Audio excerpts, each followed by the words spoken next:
अस्सलामुअलैकुम, मैं हूं अमरीन अली और आप देख रहे हैं वॉइस ऑफ उर्दू।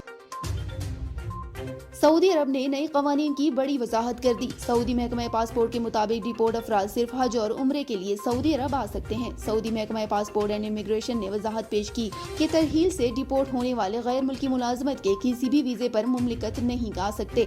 गैर मुल्की खबर इदारे की रिपोर्ट के मुताबिक सऊदी अरब में डेपोटेशन सेंटर के जरिए डिपोर्ट होने वाले तारिकीन वतन किसी भी वर्क वीजे पर दोबारा मुमलिकत आकर काम नहीं कर सकेंगे।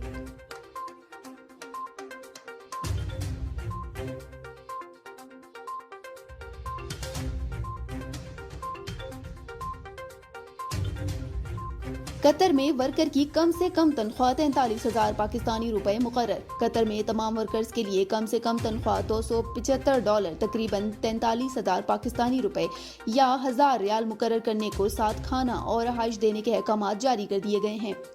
अरब न्यूज ने कतर के सरकारी मीडिया के हवाले से खबर दी है कि कम से कम उजरत का इतलाक 30 अगस्त से तमाम नए होने वाले मुआहिदों और मौजूदा तमाम मुआहिदों पर भी होगा।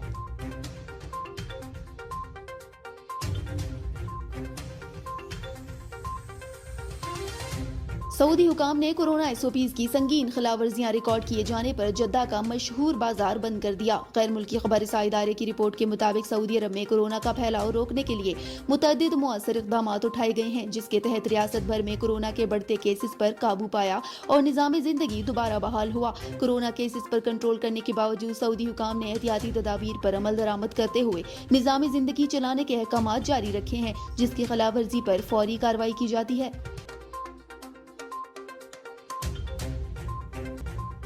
मज़ीद खबरों के लिए विजिट कीजिए हमारी वेबसाइट www.voiceofurdunews.nl या फेसबुक पेज पर क्लिक करें। आप हमारे यूट्यूब पेज को सब्सक्राइब करके भी मज़ीद वीडियोस देख सकते हैं। देखते रहिए वॉइस ऑफ उर्दू।